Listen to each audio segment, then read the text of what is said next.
Zamani kulikuwa raha sana. Zamani kulikuwa raha sana. Raha inapungua, wauni wameingia kanisani, wamepunguza raha. Raha imepunguzwa na wauni na wanywa viduku. Mama niangalieni, ukiangalia saizi wale wanaoimba kwenye nyimbo za dunia na wanawake wanaoimba kwenye kanisa, muonekano wao hauna tofauti. Zamani watu waliokoka, zamani watu waliokoka sura, waliokoka blouse, waliokoka sketi, waliokoka macho, waliokoka kila kitu. Saizi wanatusumbua, nasema Mungu anaangalia ndani, haangalii nje. Wauni wamejaa kanisani, yani haieleweki. Wanasema Mungu anaangalia roho. Sasa Mungu anaangalia roho, sisi tunakuangalia nje. Si roho hatuoni. Sisi tunakuangalia nje. Hiyo kazi ya kuangalia ndani tunamwachia Mungu. Sisi tunaangalia nje. Tunaangalia ulivyo.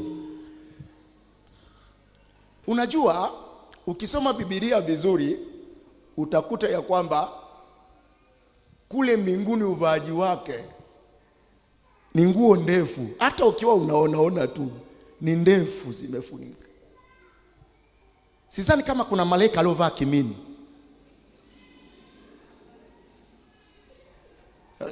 Mtu anasema nikamwona malaika amekuja na kimini chake akaniambia, mwanangu usiogope.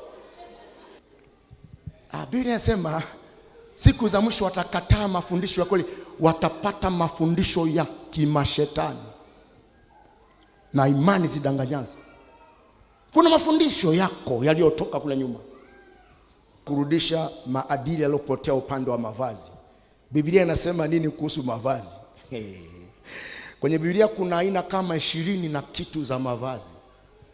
Aina 20 na kitu za mavazi. Kuna mavazi ya mjane, kuna mavazi ya binti ambaye hajaolewa, kuna mavazi ya mama aliyoolewa, kuna mavazi ya bibi harusi, kuna mavazi ya maharusi, kuna mavazi ya maaskari, kuna mavazi ya majani ambao mwanzishi wake ni Adamu, kuna mavazi ya ngozi ambao mwanzishi wake ni Mungu, kuna mavazi ya kifalme, kuna mavazi ya kiaskari. Haya yote yanataka kuonyesha huyu ni nani aliyevaa hivi.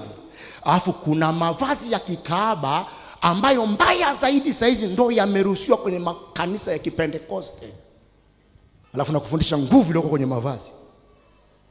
Unajua kwa nini Adamu alipotenda dhambi akawa uchi, akachukua majani akajificha? Unajua kwa nini Mungu aliua mnyama akamtengenezea nguo?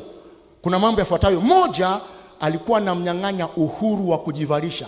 Mwanadamu ana uhuru wa kujivalisha. Mwanadamu atavaa kama Mungu anavyotaka avae. Namba 2, yale mavazi yalikuwa bado hayafichi uchi wake. Mungu akamvalisha nguo ambayo inaficha maungo yake. Maana leo tunakaa na watu ambao wanavaa sketi ndefu, mwingine atudanganya kanisani, alafu mpasuo huko mpaka hapa.